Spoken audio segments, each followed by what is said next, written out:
प्रदेश भर के विद्यार्थियों के लिए एक अहम खबर सामने आ रही है। राज्य के लगभग सभी स्कूलों को खोलने के आदेश उत्तराखंड सरकार ने पहले ही दे दिए थे। करीब 8 महीने से बंद काफी स्कूल 2 नवंबर से एक बार फिर पूर्व की तरह खुल गए हैं। 231 दिन तक बंद रहे स्कूलों की बदौलत बच्चों की पढ़ाई को खासा नुकसान पहुंच रहा था, जिसके चलते सरकार ने स्कूल खोलने को लेकर एसओपी जारी कर दी थी। एसओपी के अनुरूप तैयारियां पूरी कर कई स्कूलों ने विधिवत तौर पर पढ़ाई शुरू करवा दी है। हालांकि पहले चरण में केवल 10वीं और 12वीं के विद्यार्थियों को बुलाया जा रहा है। रविवार को देहरादून में हुई एक प्रेस वार्ता में मुख्यमंत्री त्रिवेंद्र सिंह रावत ने जानकारी दी। उन्होंने कहा, एसओपी की गाइडलाइंस के तहत ही स्कूलों में पढ़ाई कराई जाएगी।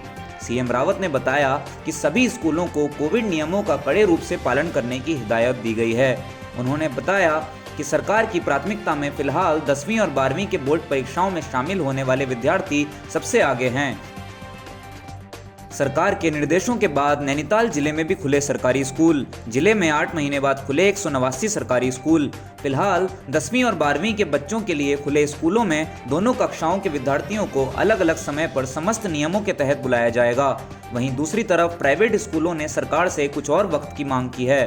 पीएसए से जुड़े करीब 60 प्राइवेट स्कूल जल्दबाजी में तैयारी कर बच्चों की जान जोखिम में नहीं डालना चाहते, इसीलिए उन्होंने शासन से 15 से 20 दिन के अत्यधिक समय की मांग भी की है। पीएसए अध्यक्ष कैलाश भगत के अनुसार सरकार द्वारा की गई एसओपी के कई पॉइंट अव्यावहारिक हैं। उनके मुताबिक विद्यार्थियों को एक साथ ऑनलाइन और ऑफलाइन पाठ कराना शिक्षकों के लिए नामुमकिन होगा। राज्य सरकार से अपील करते हुए पीएसए ने कहा कि सरकार को दोनों में से एक ही मोड में पढ़ाई कराने के आदेश देने चाहिए और बनाई गई एसओपी पर एक बार दोबारा विचार करना चाहिए। उत्तराखंड के आम जनमानस के लिए घरेलू रूप से एक बड़ी राहत हाथ लगी है। राज्य में घरेलू गैस के दामों में इस महीने भी कोई बदलाव देखने को नहीं मिला। पहले की भांति अब हर महीने दामों में बढ़ोतरी होती नहीं दिख रही है। यह लगातार दूसरा महीना है जब घरेलू गैस के दाम जैसे के तैसे ही रहे। घरेलू गैस सिलेंडर की कीमत अब भी 613.50 रुपए ही है, जबकि व्यावसायिक सिलेंडर के दामों में खासी छलांग देखने को मिली है। रविवार को तेल कंपनियों ने नवंबर महीने के लिए गैस के दाम जारी किए थे, जिसमें कमर्शियल गैस के दामों में 75 रुपयों की बढ़ोतरी की गई है। इससे पिछले महीने में व्यावसायिक सिलेंडर का दाम 1198.50 रुपये था। घरेलू गैस के दाम ना बढ़ाए जाने से लोगों को खासा राहत मिलने की उम्मीद है। टिहरी बांध विस्थापितों के पुनर्वास संबंधी समस्याओं को लेकर सरकार काम करती दिख रही है। सिंचाई मंत्री सतपाल महाराज ने जिले में सिंचाई विभाग के अंतर्गत चल रही कई विकास योजनाओं का शिलान्यास एवं लोकार्पण किया। उत्तराखंड कैबिनेट मंत्री सतपाल महाराज ने कहा कि पहाड़ में पहाड़ जैसी समस्याएं जरूर हैं, मगर अब सरकार ने समस्याओं को हल करने का इरादा कर लिया है। सतपाल महाराज ने कहा कि उन्हें पूरा विश्वास है कि सरकार केंद्र की आर्थिक मदद से जल्द पुनर्वास संबंधित समस्याओं का समाधान निकालने में सफल होगी। कार्यक्रम के दौरान सिंचाई मंत्री सतपाल महाराज ने प्रतापनगर विकासखंड जाखणीधार के ग्राम करतल के बुल्डानी तोक में गांव के 99 लाख की सुरक्षा कटाव योजना का लोकार्पण किया और विकास खंड जौनपुर में दैवीय आपदा से क्षतिग्रस्त 12 पर्वतीय नहरों के पुनर्निर्माण के लिए 2.72 करोड़ की योजनाओं का शिलान्यास भी किया। इसके अलावा टिहरी जिले में लघु सिंचाई विभाग के अंतर्गत डिक्की तोक की 5 लाख, पानी खाता तोक की 5 लाख और घट खाला तोक की 3.75 लाख की योजना का लोकार्पण भी किया। कैबिनेट मंत्री सतपाल महाराज ने इस दौरान 50 लाख रुपये की लागत से बने उपखंड कार्यालय भवन घनसाली का लोकार्पण भी किया। आज मुझे सौभाग्य मिला यहाँ की जो योजनाएं हैं उनका शुभारंभ हो, और आप जानते हैं कि पहाड़ में पहाड़ जैसी समस्याएं हैं, परंतु उसके लिए हमने संकल्प दिखाया है और एक वचन लिया है कि हम इन समस्याओं का निराकरण करेंगे। मैंने अपने विभाग के माध्यम से एक बहुत अरसे से जो बैठक नहीं हुई थी वो बैठक बुलाई।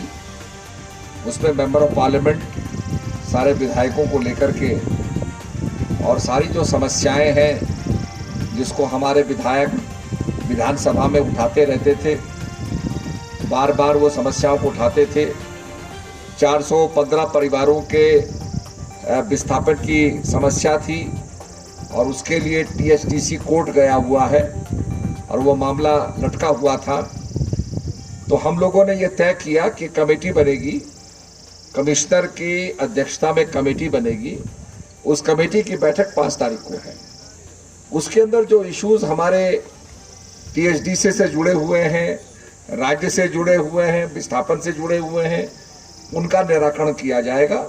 और जो इशू हमारे केंद्र सरकार से जुड़े हुए हैं, जहां केंद्र सरकार को पैसा देना है, तो उसके लिए हम मंत्री जी के पास, जो हमारे RK सिंह जी हैं और केंद्र में ऊर्जा मंत्री हैं, उनके पास जाकर के बातचीत करेंगे।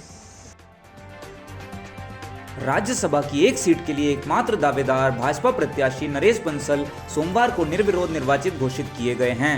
चूंकि प्रदेश से मात्र एक ही नामांकन हुआ था, जिसके चलते चुनाव कराने की जरूरत ही नहीं पड़ी। इससे पहले कांग्रेस के राज्यसभा सांसद राज बब्बर की यह सीट 25 नवंबर को कार्यकाल पूरा होने के बाद खाली होनी थी। अब उसी राज्यसभा सीट पर भाजपा प्रत्याशी नरेश बंसल की ताजपोशी हुई है। नरेश बंसल लगभग 50 साल से राष्ट्रीय स्वयंसेवक के समर्पित कार्यकर्ता हैं। फरवरी 1977 में सिंचाई विभाग में संघ से संपर्क के कारण सेवा समाप्ति का नोटिस मिला। जुलाई 1977 में उन्होंने नौकरी छोड़ दी और बाद में उनकी नियुक्ति यूको बैंक में हुई। नरेश बंसल 1980 से 1986 तक हिंदू जागरण मंच के नगर अध्यक्ष भी रहे। बंसल ने 4 नवंबर 2002 से 2009 तक पार्टी के कार्यकर्ता के रूप में प्रदेश संगठन महामंत्री का दायित्व भी संभाला। 2012 से 2019 तक प्रदेश महामंत्री रहे नरेश बंसल 2019 के लोकसभा चुनाव में प्रदेश कार्यकारी अध्यक्ष भी रहे थे।